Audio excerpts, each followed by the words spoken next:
Bonjour. Ces derniers temps, je ne sais pas pourquoi, on veut me convaincre que les gens ont donné leur consentement libre et éclairé. Ah bah, l'État aussi, il veut. Tu vois, va t'inscrire. Va t'inscrire dans mon organisation administrative. Accepte mon organisation administrative. Viens t'inscrire. Je vous rappelle que l'État est une organisation administrative, une fiction, qu'il faut installer par la force. Qu'est-ce que l'État? Allez voir la vidéo, vous verrez, il y a la lecture. Voilà. En ce moment, on veut nous faire croire que le consentement est libre et éclairé, que les gens sont responsables et d'accord d'entrer dans le luciférien. Dans cette religion de personnes juridiques par eux-mêmes, ils veulent être protégés par l'État, etc., etc., et obéir à l'État, c'est eux qui le veulent bien. Voilà. C'est ce qui se passe en ce moment. C'est ce qui se passe en ce moment. C'est le but. Donc je vais raconter une petite histoire. C'est une femme qui est mariée avec son mari.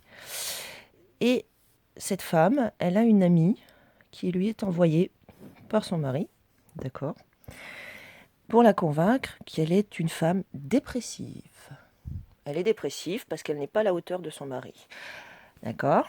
Donc finalement, elle lui conseille d'aller voir un psy. Finalement, le psy il est tellement gentil qu'il vient la voir à domicile avec la totale complicité de son mari. Parce que ces gens-là font ça dans leur famille, voilà.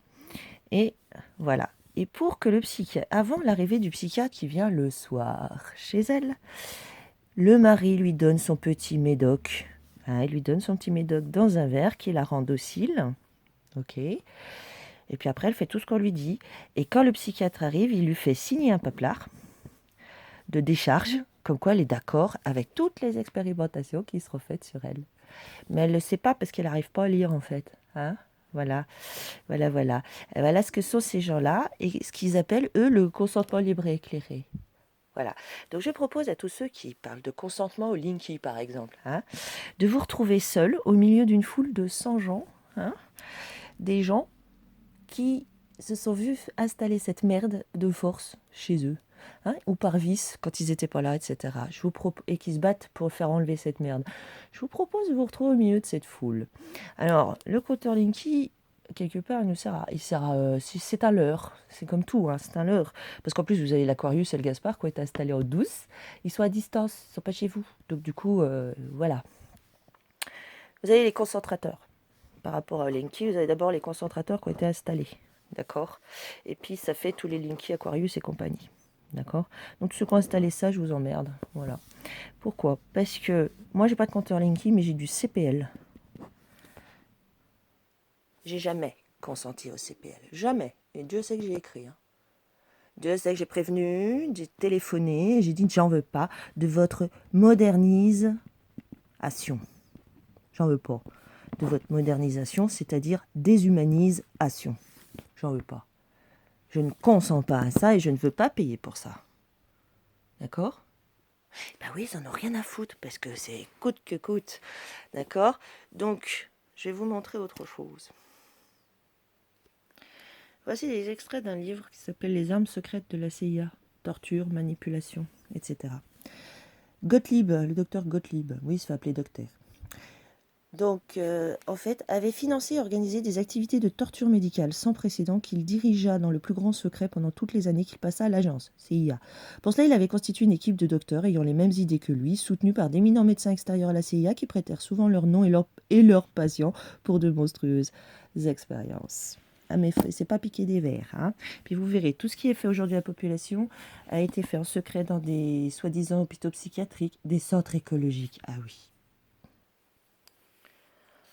Nous demandons des subventions pour financer des études sur les effets de la répétition des signaux verbaux sur le comportement humain.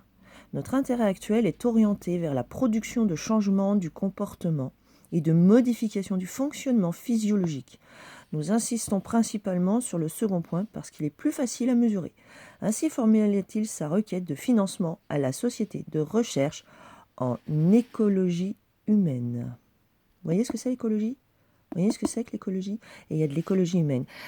Il y a une folle du soi-disant Parlement, qui je vous rappelle sont tous illégitimes, a déclaré qu'il était soi-disant du parti insoumis, je crois, Oh bah dis donc, c'est pas bien les voler les retraites, tout ça, il faut déclencher l'écologie humaine.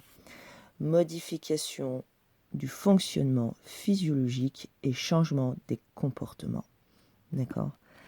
C'est pas piquer des verres, hein. Vous voyez, Fondation Rockefeller, vous avez les Rothschild aussi, bien sûr. Gottlieb, hein, voilà. En quelques mois à peine, encouragé par le docteur Gottlieb et supervisé par Frank Olson. C'est marrant, il y a des noms qui reviennent, hein. Vous n'avez pas remarqué?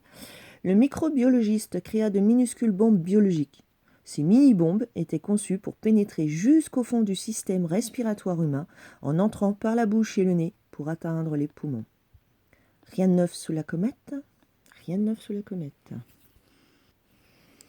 Il existait un service d'appareillage successeur de l'unité de l'OSS qui produisait du matériel spécial pour les agents secrets pendant la Seconde Guerre mondiale.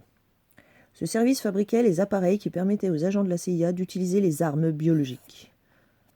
Ils employaient des botanistes américains. Les mini-bombes étaient idéales pour transmettre tout un éventail de bactéries. Sous forme d'aérosols, un peu moins de 4 litres de bactéries pouvaient donner 8 milliards de doses, une quantité suffisante pour éradiquer toute vie humaine et animale de la planète. Mais tout va bien, hein?